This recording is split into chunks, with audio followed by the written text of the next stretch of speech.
Hello students, आपका स्वागत है आपके अपने चैनल पाठशाला बाय करियर क्राफ्टर्स पे। तो आज हम लोग ज्योग्राफी सेक्शन का पढ़ रहे हैं, प्राकृतिक संसाधन। ये जो प्राकृतिक संसाधन है, इसमें हमने कुछ पार्ट्स को देख लिया था, कुछ बचे हैं उसको आज हम कंप्लीट कर लेते हैं। हमने इसमें पढ़ लिया था मिट्टी के बारे में, ठीक है। ये जो मिट्टी है, जिसमें हम लोग 4 प्रकार की मिट्टी के बारे में पढ़ लिया था। पहला जलोढ़ मिट्टी, काली मिट्टी, लाल एवं पीली मिट्टी और लेटेराइट मृदा के बारे में। ये चारों के बारे में हम लोग ने डिटेल्स रूप में ये पढ़ लिया था। आज देखेंगे हम लोग मरुस्थलीय मृदा और पर्वतीय मृदा, ठीक है। तो शुरू करते हैं इससे आगे के हम लोग।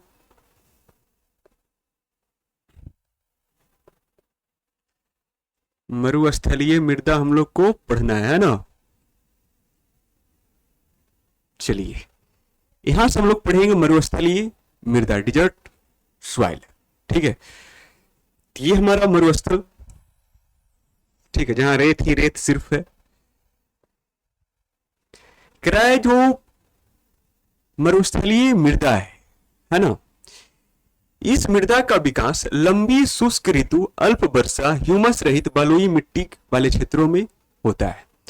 कह रहा है जो ये मिट्टी है, ठीक है, ये जो मिट्टी है इसका विकास कहाँ है?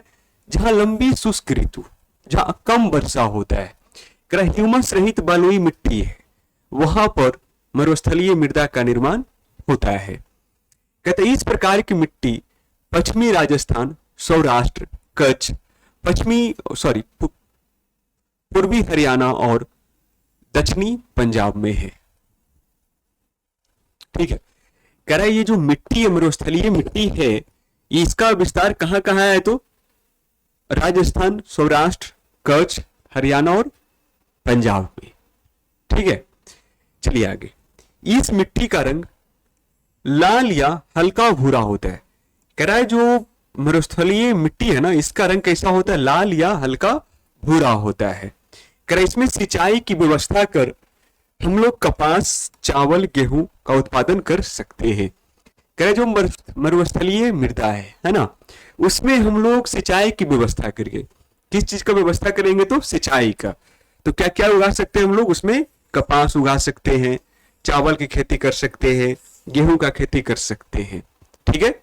चलिए आगे देखते हैं। नेक्स्ट हमारा पर्वतीय मृदा, माउंटेन सॉइल, ठीक है। तो पर्वतीय मृदा में कह यह जो मिट्टी है, ये देखिए इसमें नाम ही है पर्वतीय मिट्टी।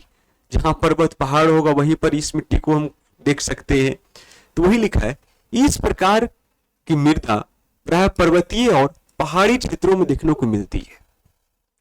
कहां कहां देखने को मिलेगा? तो पर्वतीय और पहाड़ी क्षेत्रों में देखने को मिलती है। कह रहा है जहां पर्याप्त वर्षा वन पाए जाते हैं। कह रहा है वो जो क्षेत्र होता है ना, वहां पर कह सकते हैं पर्याप्त वर्षा और वन पाए जाते हैं, ठीक है। कह रहा है नदी घाटियों में जलोढ़ मृदा एवं ऊंचे भागों में मोटे कणों वाली अपरिपक्व मृदा के रूप में पाई जाती है। यह कह रहा है जो मिट्टी है नदी घाटी में, है ना, वहां पर कौन मिट्टी? तो जलोढ़ मिट्टी पाया जाता है ना। और जो ऊंचा इलाका है वहां पर कर सकते हैं बड़ा बड़ा कण वाले ह्यूमस रहित मिट्टी पाए जाते हैं, ठीक है। कह रहे यहाँ एक ही प्रकार की मृदा के बड़े बड़े क्षेत्र नहीं मिलते। कह रहा है देखिए ये जो भाग था, यहाँ पर एक रंग का मिट्टी नहीं है, क्षेत्र के अनुसार से यहाँ पर का मिट्टी जो है बदलते रहता है, ठीक है। जैसे उत्तर भारत का मैदान था वो जलोढ़ से निर्मित था, है ना। लिखा हुआ ना स्पष्ट शब्दों में, पता है कि उत्तर भारत का जो मैदान वो किस मिट्टी का विस्तार है? तो जलोढ़ मिट्टी का विस्तार है। लेकिन पर्वतीय मृदा में ऐसा नहीं है, अलग अलग भाग में अलग अलग प्रकार का मिट्टी है, ठीक है। कह यहां ढलानों पर फलों के बागान एवं नदी घाटी में चावल एवं आलू का लगभग सभी क्षेत्रों में उत्पादन किया जाता है। कह रहा जहां पर ढलान है वहां पर हम लोग फल का खेती कर लेते हैं, और जहां पर नदी घाटी है उसमें आलू धान का हम लोग खेती कर लेते हैं, ना। चलिए अगला है भू उपयोग के 2 प्रमुख कारक निर्धारित करते। कह रहा देखिए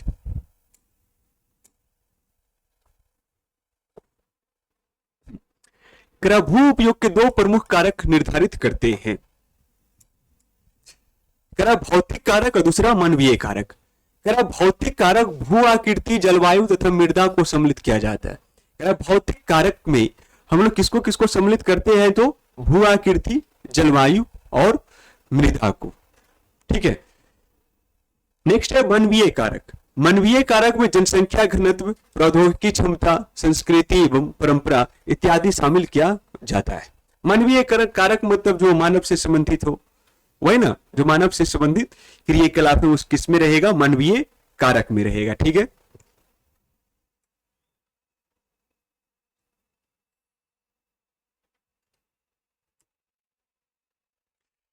चलिए, भारत के कुल भौगोलिक क्षेत्र 32.8 लाख वर्ग किलोमीटर के मात्र 93% भाग का ही भूमि उपयोग का आंकड़ा उपलब्ध है। देखिए, भारत का कुल भौगोलिक क्षेत्रफल कितना, 32.8 लाख वर्ग किलोमीटर में 32.8 लाख वर्ग किलोमीटर भारत फैला है। लेकिन जो हमारे पास आंकड़ा उपलब्ध है वो कितने प्रतिशत भाग का, तो 93% भाग का। ठीक है, इसमें से 32.8 लाख वर्ग किलोमीटर जो क्षेत्र है उसमें से हमारे पास किसका आंकड़ा है, तो 93% भाग का मात्र हमारे पास आंकड़ा है। इसमें जम्मू कश्मीर के पाक अधिकृत, जिसको हम लोग बोलते हैं पीओके, है ना, पाकिस्तान ऑक्युपाइड कश्मीर, तथा चीन के अधिकृत भूमि का भू उपयोग सर्वेक्षण नहीं हो पाया है। हमारा जो कुछ जमीन बाकी बचा, जो 7% है ना, इसमें से कितना बचा, 7%, तो वो कहाँ है, पाकिस्तान में आधा है और कुछ जमीन है जो चीन में है ना, उसका हम लोग आंकड़ा उपलब्ध अभी नहीं कर पाए हैं। ठीक है, इसके लिए तो आए दिन हम लोग, हमारे जो नेता है वो बोलते ही रहते कि ऐसे भी कश्मीर किसका है, हमारा है ना, तो कुछ भाग है जो पाकिस्तान के पास है। ठीक है, चलिए नेक्स्ट हमारा टॉपिक है मृदा अपरदन और संरक्षण। मृदा अपरदन और संरक्षण, आप लोग फोटो देख रहे हैं कि मृदा अपरदन कैसे होता है, उसका संरक्षण हम लोग कैसे करते हैं, इसी के बारे में हम लोग इस आगे के टॉपिक में हम लोग पढ़ेंगे। ठीक है, कि मृदा अपरदन क्या होता है। अपरदन मतलब होता है मिट्टी का क्षय और संरक्षण मतलब होता है मिट्टी का बचाव। ठीक है, संरक्षण मतलब उसका कैसे, उसका हम लोग सही ढंग से यूज कर सकते हैं। ठीक है, चलिए शुरू करते हैं यहां से। मृदा अपरदन, जो मृदा अपरदन है, कहता है मिट्टी के कटाव और बहाव की प्रक्रिया को मृदा अपरदन कहते हैं। मिट्टी के कटाव और बहाव की प्रक्रिया को क्या कहते हैं, मृदा अपरदन कहते हैं। या फिर सीधा सीधी कहिए ना कि मिट्टी यहां पर है, यहां से दिख ही रहेगा, पानी पड़ा, पानी से नीचे खत्म, भूल गया, एक जगह का मिट्टी दूसरे जगह चला जाना मृदा अपरदन कहलाता है। ठीक है, एक जगह मिट्टी है, वहां पर किसी न किसी रूप से मिट्टी कटकर बहकर कहीं दूसरे जगह चला गया, उसको हम लोग क्या बोलेंगे, मृदा अपरदन कहते हैं। ठीक है, चलिए, जिसके मुख्य कारण है सघन कृषि, अति पशुचारण, भवन निर्माण और अन्य प्रकार की मानव क्रियाएं। देखिए, ये जो हम लोग का जो अति पशुचरण है, कृषि है, भवन निर्माण है, सड़क बनाते, कहा सबका सब तो समतल भूमि में, है ना, और हम लोग ये सबको करने के लिए पेड़ को हम लोग क्या कर रहे हैं, काट रहे हैं। जब पेड़ को हम लोग काटेंगे तो जो पेड़ होता है वो मिट्टी को पकड़कर जकड़कर रखता है। पानी आया, पानी अपने साथ मिट्टी का बहा कर लेकर चला गया, इससे खतरा क्या है, तो मरुस्थल बनने का। ठीक है, मान लीजिए यहां पर मिट्टी है, ठीक है, और ऊपर से मैंने कह सकते हैं बारिश आया, तो यहां पर का मिट्टी क्या होगा, बहकर कहीं अलग चला जाएगा, है ना। जब अलग जाएगा तो यहां पर का तो मिट्टी खत्म हो गया। ठीक है, इसी को मृदा अपरदन बोलेंगे। जब मिट्टी खत्म हो रहा है तो धीरे धीरे किसका बनने का संभावना है, तो मरुस्थल बनने का संभावना है। ठीक है,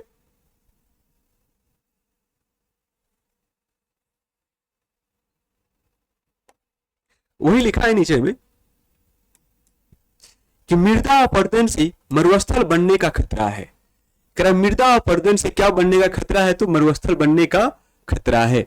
और मृदा अपरदन का मुख्य कारण क्या है, सघन कृषि, अति पशुचारण, भवन निर्माण और अन्य प्रकार की मानव क्रियाएं।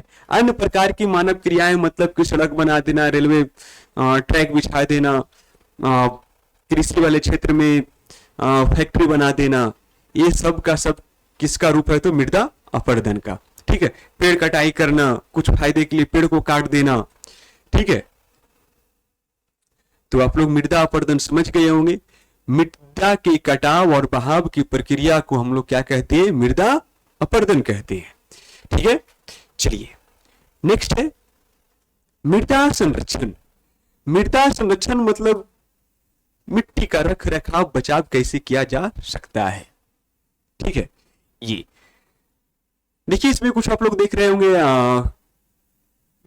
हलवा कृषि है, काउंटर प्लॉगिंग है ना, ये पटका कृषि है, स्ट्रिप फार्मिंग है। बारी बारी से हम लोग देखेंगे क्या क्या होता है। जो मृदा संरक्षण, मृदा अपरदन को रोकने के लिए मृदा संरक्षण की आवश्यकता है। मृदा अपरदन को रोकने के लिए किसका आवश्यकता है? तो मृदा संरक्षण की। मृदा संरक्षण करेंगे तभी जाकर मृदा अपरदन को हम लोग रोक सकते हैं। ठीक है, चलिए आगे। इसके लिए कई उपाय किए जा सकते हैं। मृदा संरक्षण के लिए कई उपाय किए जा सकते हैं, या फिर इसी को दूसरे भाषा में बोला जा सकता है कि मृदा अपरदन को रोकने के लिए कई उपाय किए जा सकते हैं। ठीक है, जिसमें से देखिए पेड़ों की जड़ें मृदा की ऊपरी परत को बचाए रहती है, इसीलिए वन रोपण से मृदा संरक्षण किया जा सकता है। अभी बता रहे थे, ये जो मान लीजिए मिट्टी है यहाँ पे, ये है ना, ये इसके यहाँ पर पेड़ है और इसका जड़ क्या होता है? पूरा सभी जगह फैला होता है। तो ये क्या करता है? जो प्री मिट्टी होता है उसको क्या करके रखता है? वो जकड़ कर रखता है। बारिश में होगा तो मिट्टी को जाने नहीं देगा। लेकिन जैसे ही हम लोग पेड़ को काटेंगे, ठीक है, तो अपने साथ क्या करेगा? मिट्टी को बहा कर लेकर चला जाएगा। ठीक है, जब पेड़ रोप देंगे, वन लगाएंगे, तो मिट्टी तो कटने से बच जाएगा, बचेगा ना। तो भी एक तरीका है।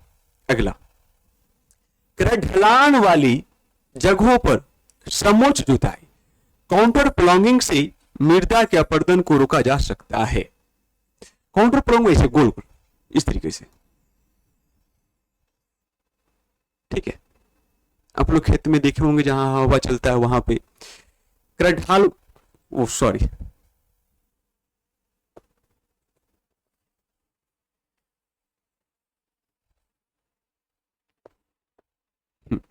ढाल वाली जगहों पर समोच्च जुताई, काउंटर प्लॉगिंग किया जा सकता है।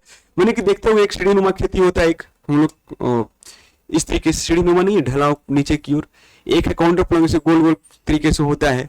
ठीक है, जिससे मिट्टी कटने का चांस ना के बराबर होता है। ठीक है, पवन अपरदन वाले क्षेत्रों में पटका कृषि श्रेष्ठकर है, जो फसलों के बीच घास की पटका विकसित करने पर आधारित है। एक होता है पटका कृषि, जिसे हम देख रहे हैं बीच में फसल बोया जाएगा, है ना, और यहां पर देखिए क्या हो रहा है। तो एक मिनट,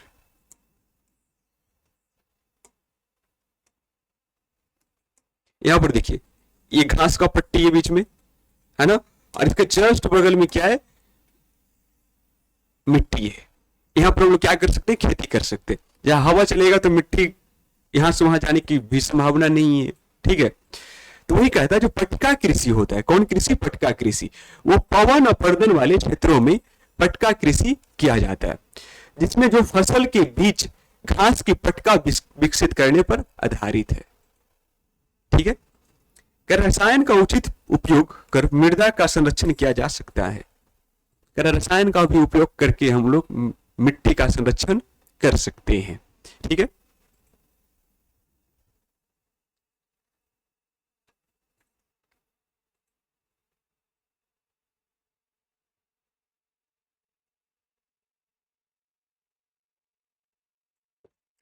चलिए अगला आगे देखते हैं। समोच्च कृषि, ये जो समोच्च कृषि काउंटर प्लॉगिंग क्या होता है? यह कृषि की एक विधि है। ये जो समोच्च कृषि है ना, वो कृषि का क्या एक विधि है, जिसमें किसी ढलान के क्षेत्र में पंक्ति तथा बांध बनाकर, पंक्ति या बांध, इसी को लोग मेड़ भी बोलते हैं ना, पंक्ति या बांध बनाकर खेती करते हैं। क्या करे वैसा कृषि जिसमें ढलान वाली जगह पर, जहां पर स्लोप है ना, ये देखिए जहां पर क्या है, स्लोप है, और इस स्लोप पर हम लोग पंक्ति बनाकर, कतार बनाकर हम लोग खेती करते हैं, उसी को बोलते हैं समोच्च कृषि।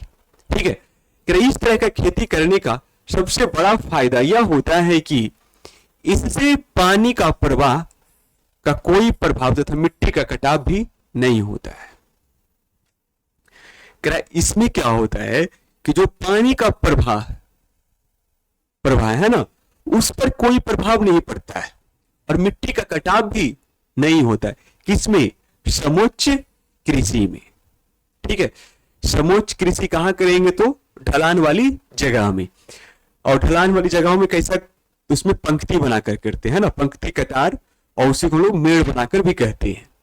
ठीक है, चलिए नेक्स्ट, जल क्रांतता, जिसको बोलते हैं वाटर लॉगिंग। ये वाटर लॉगिंग या फिर जल क्रांतता होता क्या है, इसको समझते हैं। अति सिंचन से, अति सिंचन मतलब ज्यादा सिंचाई करने से जल क्रांतता की समस्या पैदा होती है। जब अति सिंचन में ज्यादा सिंचाई कर दी तो कौन सा समस्या उत्पन्न होगा? जल क्रांतता की समस्या उत्पन्न होता है। जिससे मृदा में, जिससे कहा मृदा में लवणीय और क्षारीय गुण बढ़ जाते हैं। जब पानी का जमाव होगा तो मिट्टी में कौन सा गुण बढ़ेगा? तो लवणीय और क्षारीय गुण बढ़ जाते हैं। ठीक है, ध्यान रखिएगा, जल क्रांतता क्या होता है? अति सिंचन से जल क्रांतता की समस्या उत्पन्न होता है, और इसमें मिट्टी में क्या बढ़ता है? लवणीय और क्षारीय गुण क्या हो जाते हैं? बढ़ जाते हैं। ठीक है, क्वेश्चन आपसे पूछेगा कि अति सिंचन से मिट्टी में कौन कौन सा गुण बढ़ जाता है? तो लवणीय और क्षारीय गुण बढ़ जाते हैं। ठीक है, चलिए आगे है नेक्स्ट पॉइंट। पंजाब, हरियाणा और पश्चिमी उत्तर प्रदेश में अधिक सिंचाई से भूमि का निम्नीकरण हुआ है। निम्नीकरण मतलब भूमि का घटाव। ठीक है, वहां पर सही तरीके से फसल, मतलब मिट्टी का क्षरण कह सकते हैं। पंजाब, हरियाणा और पश्चिमी उत्तर प्रदेश में अधिक सिंचाई से भूमि का निम्नीकरण हुआ है। ठीक है, ये था हमारा आज का टॉपिक। आगे देखते हैं, कुछ पॉइंट है उसको देख लेते हैं। फसल चक्र, क्रॉप सर्किल क्या होता है? जैसे मिट्टी जो संरक्षण है, हम लोग फसल को बदल बदल कर बोते हैं। अभी धान है, धान कटेगा तो चना, मसूर ये सब लगता है ना। फसल को बदल बदल कर बोना ही क्या कहलाता है? फसल चक्रण कहलाता है। ठीक है, लिखा है देखिए, किसी निश्चित भूमि में निश्चित समय वाली फसलों को लगातार अदल बदल कर बोना ही फसल चक्र कहलाता है। ठीक है, करें निश्चित समय में, निश्चित जगह में फसलों को बदल बदल कर लगाना फसल चक्रण कहलाता है। ठीक है, जो मृदा के पोषणीय स्तर को बरकरार रखता है, जो मृदा के पोषणीय स्तर को क्या रखता है? वो बरकरार रखता है ना। बरकरार कहने का मतलब कि मतलब कि उसको, मिट्टी को खराब होने नहीं देता है ना, ह्यूमस उसको रहने देता है उसमें। देखिए आगे, जैसे कि गेहूं, कपास, आलू आदि के लगातार उगाने से मृदा में हास्य उत्पन्न होता है। उसकी जो निकट पोषणीय स्तर है वो क्या होता है? खत्म हो जाता है।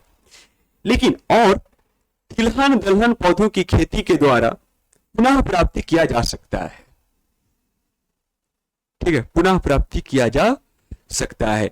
कब? जब फसल को हम लोग अदल बदल कर लगाएंगे तब, जो मृदा संरक्षण में सहायक होता है। फसल चक्रण भी मृदा संरक्षण में सहायक होता है। ठीक है, तो आप लोग फसल चक्र को समझ गए होंगे बढ़िया से। चलिए आगे देखते हैं। क्राइंड्रीन नामक रसायन मेढक के प्रजनन को नष्ट कर देता है। 1 नंबर का क्वेश्चन ऑब्जेक्टिव यहां से, कौन सा रसायन है जो मेढक के प्रजनन को नष्ट करता है? तो कौन सा रसायन हो जाएगा? एंड्रीन नामक रसायन। जो एंड्रीन नामक रसायन है वो मेढक के प्रजनन को नष्ट कर देता है, ठीक है, और कीटों की संख्या बढ़ा देता है।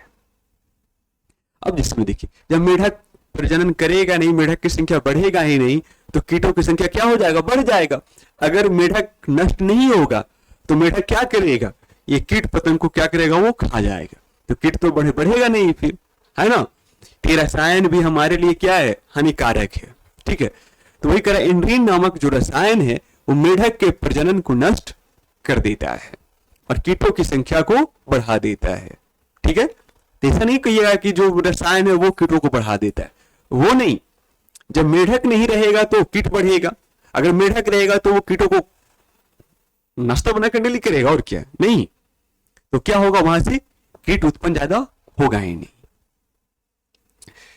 चलिए आगे देखते हैं। करे भारत पशुधन के मामले में विश्व के अग्रणी देशों में शामिल किया जाता है। करे भारत जो है पशुधन में विश्व में सबसे आगे है, सबसे ज्यादा यहाँ पशुधन मतलब कि पशुपालन होता है। कहाँ? भारत में, ठीक है। अपने आप में ये अपना स्थान अलग बना के रखता है, ठीक है। ये था हमारा आज का टॉपिक, यहीं पर ये टॉपिक खत्म होता है। हम लोग ने 2 क्लास में मिट्टी संसाधन के बारे में पढ़ लिए, अगला देखेंगे जल संसाधन, ठीक है। आप लोग प्लेलिस्ट बना हुआ है, वहां से जाइए, वीडियो को देखिए। पहला पार्ट नहीं देखे हैं तो पहला पार्ट को देखिए और अपने नए नए दोस्तों को जरूर शेयर करिए, वीडियो को जोड़िए और हमारे ग्रुप व्हाट्सएप हो, टेलीग्राम हो, वहां पर ज्वाइन करिए। हमारा एक ऑफर चल रहा था, अभी भी ये ऑफर अवेलेबल है कि जो हमारा पीडीएफ था लक्ष्य 450 प्लस पैकेज का, जिसमें क्लास 10th का सारा स्टडी मटेरियल आपको मात्र और मात्र 251 में दिया जा रहा है, ठीक है। जिसका लिंक आपको डिस्क्रिप्शन बॉक्स में मिल जाएगा, वहां से जाइए और जल्दी से फायदा उठाइए। 499 का हमेशा रहता है, वो आपको मात्र अभी 291 रुपया में आपको मिल रहा है, ठीक है। अगर कोई भी समस्या होता है तो आप इस नंबर पे संपर्क कर सकते हैं, ठीक है। और इसी के साथ एक ऑफर और है, अच्छा टेलीग्राम में आप लोग जुड़ जाइए, जिसका लिंक आपको डिस्क्रिप्शन बॉक्स में। ये है हमारा द ग्रेट लर्निंग फेस्टिवल, जो हमारा ऐप है उस पर अभी ऑफर चल रहा है कि सब्सक्रिप्शन जो हमारा था उसको घटाकर मात्र वीकली सब्सक्रिप्शन 9 रुपया और मंथली 19 रुपया और ईयरली 99 रुपया कर दिया गया है, ठीक है। उसमें सारा का सारा पीडीएफ अवेलेबल है, वहां से भी जाकर आप सब्सक्रिप्शन ले सकते हैं, ठीक है। और बेहतरीन तैयारी आप वहां से कर सकते हैं। वहां पर जितने वीडियो लेक्चर हैं रिकॉर्डेड इंपॉर्टेंट, सारा का सारा कुछ वहां पर आपको मिलेगा, ठीक है। क्या क्या मिलेगा वो भी देख लीजिए। अच्छा इतना ही, उसमें हर एक बहुत कुछ आपको मिलने वाला सब्सक्रिप्शन पैक में, ठीक है। आपको जो लेना है वो पीडीएफ खरीदना चाहते हैं तो इस वेबसाइट पे चले जाइए यहाँ पे, और ऐप का सब्सक्रिप्शन लेना चाहते हैं तो ऐप को इंस्टॉल करिए और प्रीमियम प्लान को परचेस कर लीजिए, ठीक है। तो बाकी मिलते हैं हम लोग नेक्स्ट क्लास में, तो आज के लिए इतना ही।